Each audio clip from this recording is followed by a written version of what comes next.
welcome back to my channel where we're about that breaking cycles life. Oh guys, fall is coming.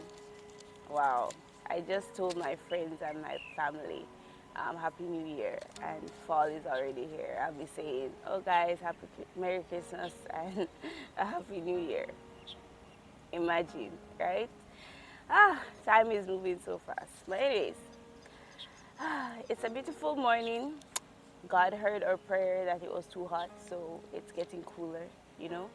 And yeah, I hope you guys are ready for the day ahead. It's Thursday, and it's almost the end of another week, and we thank God for life, for mercy, you know, because we shouldn't take that for granted. But we are going to continue today in our Ten Commandments series, and today's commandment is actually commandment number 7, and it says, "You shall not commit adultery." And if you hear that, it is basically the marriage commandment, right? And since I'm looking at it from the marriage vow perspective, it's just very clear to say, okay, don't step outside of your marriage. If you don't know what adultery is, in layman terms, it's cheating, right? Um, Guys, do not commit adultery. Okay, let's look at it from God and us in regards to us being the bride, God is the husband. Because it's very obvious that if you're married, you don't cheat, right? So that's just the marriage perspective, right? But let's look at it from the spiritual marriage perspective. God is our husband, and we are his bride. How can we not cheat on God? Basically, people will say, okay, don't sin. Because once you sin, guys, we are going to be giving ourselves to the devil because we have yielded to the temptation, which really makes it known that our master is the devil, right? And trust me, many times I've made the devil my master, and I'm not proud of that. And I'm pretty sure everyone has done that at some point, because all have sinned and fallen short of the glory of God, right? So, how can we best um, obey these commandments? And that is by submitting to God, submitting to our husband, right? Because it's only through him that we, as his bride, his spiritual bride, are able to overcome adultery in this aspect, right? Whew. It's not easy, it's very hard because on this journey, but he's a loving husband that he even says, you know, even if you fall off, just keep trying, keep trying, keep trying, because one day you will realize that you have stepped away from this sin, and then something else will come, because you know we're in a warfare, spiritual warfare, and the devil is out to tempt us in every aspect that he can. And it is for us to stay submitted to our husband, stay submitted to our husband, and be humble to know that he will live within us and fight our battles for us. Because I don't know if you're like me, I know many people can be like this, and we as humans are like this, because we want to take control. We're like, okay, I can do this, I can do this. But I've learned I've learned that to stop saying that, you know. Stop saying, oh, you know, I can get over this, I can, no. And then I would like put Jesus' help at the end, you know, like, you know, with Jesus' help, I can get over this, or I can get over this, you know. Of course, you know, with God by my side. No, no, no, no, no. God can get over this for me, you know. Jesus can get over this for me. He can live within me and fight this battle for me. That's all I'm practicing to speak, because it keeps me grounded. It keeps me reminded that I am truly unable to fight my battles. It's God who fights for me, right?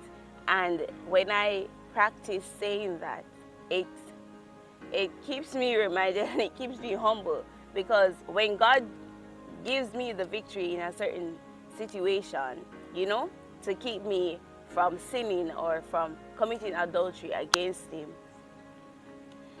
it it makes me love him even more, and not say, oh, it was I that did this. It was I. No, it was not. It wasn't me. It was God who did it for me, and it keeps me humble. So I practice that, and I would urge you to do the same. If you're like me, you're tempted to say, I did that with God's help. No, no, no. It's God who helped me. Like, just it.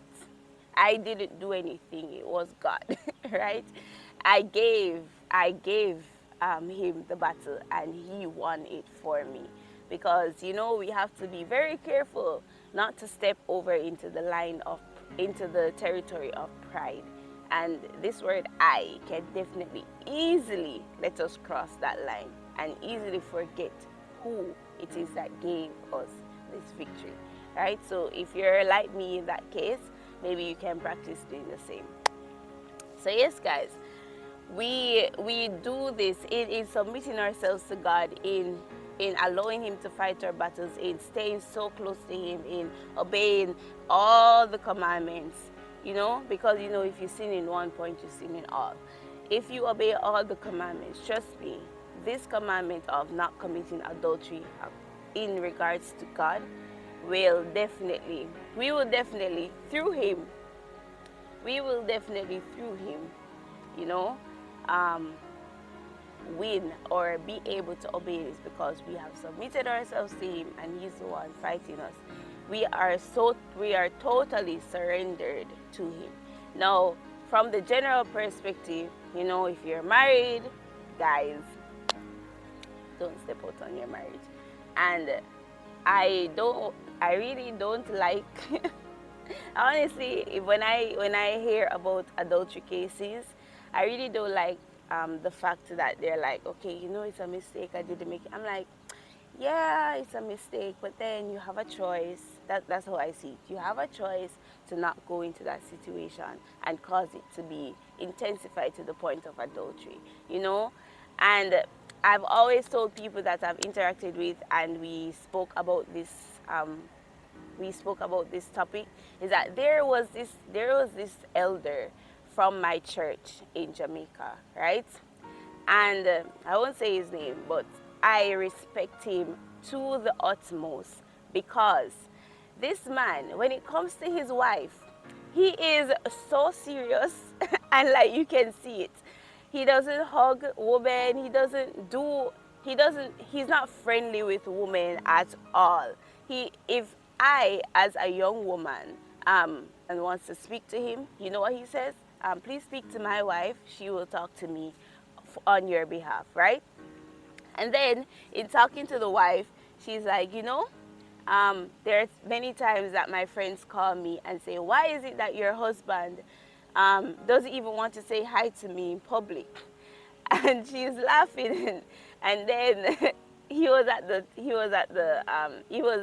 in the conversation as well. He was like, I don't want it to be said that I'm getting friendly with any of her friends, because you don't know this society, and we all know that this society in regards to sex, it has intensified, you're like, wow, right? That means like increasingly bad in regards to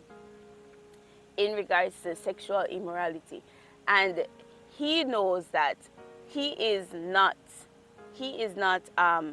a strong man, in terms of strong to say that, okay, I'm strong enough, I can talk to this lady, and nothing is happening. He knows that you have to nip it in the bud. And if you start off something and it seems just normal and everything, it will grow to the point where, you'll be like, oh my gosh, how did I reach here? And that's the thing with sin. We always think that sin, it's okay to handle when it's just starting. But then when it gets to the point that, okay, this has it worsened to an extent that I can't control. If we had foresight to realize that if we step into this territory, it looks safe, but if you have foresight, that's why God says we are supposed to be wise, be prudent, right? If you have foresight to say, okay, you know, if I have conversation with this lady and we are too friendly, too familiar, it will definitely grow into a friendship that may affect my marriage. And if I have vowed myself to one specific woman, and I'm not saying this for only males to females, same with females to males. If I have vowed myself to one specific spouse, I should be on guard in regards to all of my friendship. Boundaries are important, and we as Christians should be well aware of boundaries in regards to relationships, courtships, and definitely marriage, right? So, yeah, there's no excuse. In my regard, there's no excuse, because if you were prudent enough, you would have realized that, okay, I should not, just like this elder I told you, I'm not just saying this, I've seen people act in this regard. If you are prudent enough, you will realize that, okay, this friendship right now, if it is that I don't have boundaries, if it is that I'm still familiar with this person, be it male or female from both perspectives, it will end up where it will hurt my marriage. And we have to be prudent, and we have to be proactive in regards to keeping vows, keeping the marriage vow, right? And being true to the person you married, right? Especially marriage, you know. And if you're seeing people, if you're in your courtship stage or dating stage and you're realizing that you're seeing these signs, please don't go into marriage and say, oh, you know, marriage will change this person. No, it doesn't. You know, you see someone's flaws before marriage. Don't be blind to it, okay, guys? So yeah, that's the whole story of being blind to all those things. But anyways, guys, that is those are the basic perspectives, you know, in regards to this commandment: do not commit adultery. Oh, by the way, I am so sorry if I did not tell you that it was from Exodus 20 verse 14. I am so sorry. I'll put it at the front of the video anyway. But yeah, guys. But yes, guys, I hope you guys learned something, and have a great day. Bye-bye. Hey guys, I hope you guys enjoyed today's encouragement, and I hope you guys are ready for the day ahead. Now do me a favor and press that like button and subscribe button if you are new, so that we can get more of this positive Christian content out into the world, okay? And I'll link my daily devotional playlist right here and my Let's Talk playlist if you want to tackle some social issues, okay? So have a great day, guys. Bye-bye.